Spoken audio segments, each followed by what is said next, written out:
warahmatullahi wabarakatuh. Selamat pagi. Terima kasih atas kehadirannya pada pagi hari ini. Di sini kita akan belajar tentang sistem gerak pada manusia. Sebelumnya, mari kita lihat lingkungan di sekitar kita. Kenapa manusia bisa bergerak? Nah, ada rangkanya. Nah, karena ada rangkanya. Rangka sendiri itu apa sih? Rangka adalah kumpulan dari beberapa jenis tulang. Adapun fungsi tulang adalah apa fungsinya tulang? Memberikan bentuk pada tubuh dan menopang tubuh kita. Yang kedua, dapat melindungi organ bagian dalam. Misalnya tulang tengkorak yang melindungi otak, tulang rusuk yang melindungi jantung dan paru-paru sebagai tempat menempelnya otot. Selain itu, apa yang saya tahu mengenai fungsi tulang? Kalau manusia tidak ada tulangnya, apakah bisa berdiri? Tidak. Jadi kita sebagai manusia kenapa bisa bergerak, kenapa bisa berdiri tegak, bisa duduk? Karena kita memiliki sistem rangka pada diri kita. Kemudian pada rangka diri kita ini kenapa kok nggak kaku, kenapa kok bisa bergerak, kenapa kok bisa diarahkan ke lain arah? Karena dalam tubuh kita ini terdapat sendi. Tahu nggak sendi itu apa? Nah, sendi adalah tempat bertemunya dua tulang atau lebih sehingga tulang-tulang tubuh kita dapat digerakkan. Kalau pada rangka kita tidak ada sendinya, maka tulang kita akan tegak lurus. Kemudian dalam tubuh kita ini memiliki banyak macam-macam sendi. Ada yang bisa digerakkan kedua arah, ada yang bisa digerakkan memutar, dan memiliki macam-macamnya. Yang pertama adalah sendi peluru. Sendi yang menghubungkan antara satu tulang yang mempunyai satu ujung bulat yang masuk ke ujung tulang yang lain yang berongga seperti mangkok. Contohnya pada diri kita adalah sendi antara tulang lengan atas dan tulang belikat. Kemudian contohnya apa lagi? Ya benar, sendi antara tulang pinggul dan tulang paha. Kemudian sendi ini tuh bisa digerakkan bebas ke semua arah. Contohnya yang Samin sebutkan tadi. Contohnya adalah salah satunya adalah tulang pinggul dan tulang paha. Apakah bisa diputarkan? Bisa. Berarti kan bisa bergerak bebas nih. Yang kedua adalah sendi engsel, yakni sendi yang memiliki gerakan satu arah, gerakan ke depan atau ke belakang. Seperti bisa kita lihat dalam kehidupan kita yang sehari-hari, engsel pintu. Engsel pintu kan hanya bisa digerakkan ke depan atau ke belakang nih. Nah, itu fungsinya hampir sama dengan sendi engsel yang ada pada diri kita. Nah, pada diri kita ini contohnya sendi engsel ini terdapat pada area mana? Belum tahu. Jadi sendi engsel pada tubuh kita ini dapat kita lihat pada sendi pada siku tangan dan lutut kaki. Coba digerakkan. Nah, hanya bisa digerakkan pada satu arah, seperti pintu tadi, hanya ke depan maupun ke belakang. Yang ketiga adalah sendi putar. Sendi putar ini sendi yang terdapat di antara tulang tengkorak dengan tulang leher. Pada sendi ini, salah satu tulang berfungsi sebagai poros dan tulang yang lain berbentuk cincin yang dapat berputar pada poros tersebut. Dengan sendi ini memungkinkan kepala kita ini dapat memutar, dapat mengangguk, dan dapat menggeleng. Coba dipraktekkan. Apakah kepala kita bisa memutar? Apakah kepala kita bisa mengangguk? Apakah kepala kita bisa menggeleng? Nah, itu adalah salah satu contoh sendi putar dalam kehidupan kita. Yang keempat adalah sendi pelana. Sendi ini terletak pada pangkal ibu jari. Fungsinya mirip seperti pelana. Sendi ini mampu membuat gerakan dua arah, ke samping dan ke depan. Coba dipraktekkan. Kemudian yang terakhir adalah sendi geser. Tahu nggak sendi geser itu apa? Sendi geser itu yang terdapat pada tulang-tulang pergelangan kaki dan di antara tulang belakang. Sendi geser ini merupakan sendi penghubung antara dua tulang yang memiliki permukaan datar, sehingga memungkinkan tulang bergerak ke depan dan belakang. Contohnya tadi, tulang-tulang pergelangan kaki dan di antara tulang belakang. Tulang pergelangan kaki itu yang mana? Menurut Samian? Yang terdapat sendi geser. Pergelangan kaki. Ini ya. Nah, pada pergelangan kaki ini terdapat sendi yang namanya sendi geser. Kemudian kita dapat melihat sistem rangka. Contohnya pada benda-benda. Tapi namanya bukan sistem rangka ya. Itu seperti kita bisa lihat pada tenda. Tenda itu kan ada tulang-tulang di pinggirnya ya, sebagai penyangga. Nah, itu fungsinya sama seperti rangka yang ada pada tubuh kita, untuk menyangga agar tidak rubuh dan bisa berdiri dengan tegak. Nah, tadi kan kita sudah belajar mengenai rangka, persendian yang ada dalam tubuh kita. Dan dalam tubuh kita ini juga terdapat otot yang sangat berguna pada saat pergerakan kita pada rangka. Karena tulang tadi tempat melekatnya otot kan, Ge? Nah, otot ini, tanpa otot ini tulang dan sendi kita yang terdapat di tubuh tidak memiliki kekuatan untuk bergerak. Otot sendiri merupakan alat penggerak bagian tubuh, sehingga otot disebut alat gerak aktif pada tubuh kita. Silakan dilihat pada PPT ini. Di sini terdapat beberapa macam jenis-jenis otot. Yang pertama ada otot rangka. Silakan dibaca otot rangka itu apa? Otot yang paling banyak terdapat di dalam tubuh.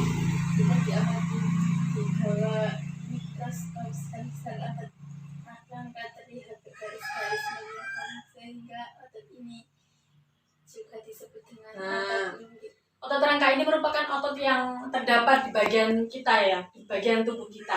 Sel otot rangka terlihat bergaris-garis melintang sehingga otot juga disebut dengan otot lurik. Otot rangka melekat pada tulang dengan perantaraan tendon. Tendon adalah pita tebal berserabut dan liat yang melekatkan otot pada tulang. Nah, otot rangka ini tergolong pada otot sadar dan kita dapat mengontrol penggunaan otot ini. Kenapa kita menyebut otot rangka ini sebagai otot sadar? Karena kita dapat mengontrol penggunaan pada diri kita. Seperti halnya kita dapat menentukan kapan kita berjalan, kapan atau tidak, kita mau berjalan atau tidak. Otot rangka ini cenderung cepat berkontraksi dan cepat lelah. Yang kedua adalah otot polos. Otot polos kita ini terdapat pada dinding lambung usus halus, rahim, kantung empedu, dan pembuluh darah. Otot polos ini berkontraksi dan berelaksasi dengan lambat. Otot ini berbentuk gelendong serta memiliki sebuah inti pada tiap selnya. Berdasarkan cara kerjanya, otot polos tergolong dalam otot tak sadar. Kenapa otot polos dinamakan otot tak sadar? Tadi kan kalau otot sadar kan dapat kita kendalikan. Kalau otot tak sadar ini bagaimana? Tidak dapat kita kendalikan. Makanya dinamakan sebagai otot tak sadar. Kemudian yang ketiga adalah otot jantung yang hanya ditemukan di jantung. Menurut Samian, otot jantung ada nggak dalam tubuh kita selain di jantung? Tidak ada. Otot jantung ini mempunyai garis-garis seperti otot rangka. Dan sebaliknya, cara kerja otot jantung ini mirip otot polos karena tergolong otot tidak sadar. Apa tadi otot tidak sadar? Otot yang tidak bisa kita kendalikan, ya. Kita masuk kepada gangguan dan kelainan pada sistem gerak upaya mencegah serta mengatasinya. Yang pertama ada rickettsia, yakni kelainan yang terjadi karena kekurangan vitamin D yang membantu penyerapan kalsium dan fosfor sehingga proses pengerasan tulang terganggu. Penyakit ini terjadi pada anak-anak yang menyebabkan tulang kaki tumbuh membengkok seperti sampai pernah lihat orang dengan kelainan seperti kakinya tidak bisa tegak dan berbentuk letter O. Nah, itu merupakan contoh dari rickettsia. Jadi tulangnya itu tidak bisa lurus dan tumbuhnya itu membengkok.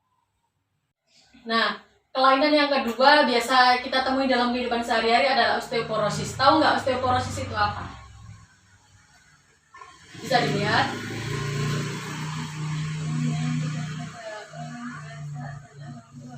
Nah, osteoporosis ini disebabkan karena kekurangan kalsium pada tulang kita. Dan umumnya terjadi pada orang dewasa dan orang tua. Karena orang tua itu biasanya menghasilkan lebih sedikit hormon, sehingga osteoblas sebagai pembentuk tulangnya itu kurang aktif. Dan massa tulang pun jadi berkurang, sehingga timbullah kelainan yang namanya osteoporosis atau penyakit. Kemudian kelainan yang ketiga adalah artritis. Artritis adalah penyakit sendi yang mempunyai tulang rawan sendi yang rusak. Kerusakan ini menyebabkan sendi menjadi sakit dan bengkok. Nah, contohnya pada jari-jari kita, jika kita terkena penyakit artritis, maka jari kita tidak akan bisa lurus seperti ini dan akan menjadi bengkok dan terasa sakit karena kita mengalami kerusakan pada persendiannya. Kemudian adalah fraktura. Fraktura itu patah tulang. Tulang memiliki struktur kuat dan lentur, namun tulang juga dapat patah. Salah satu penyebab terjadinya patah tulang adalah apa menurut sampean? Biasanya orang yang terjadi fraktura dan mengalami fraktura itu karena apa? Karena terjatuh, karena kecelakaan, itu kan bisa ya terjadi patah tulang pada dirinya.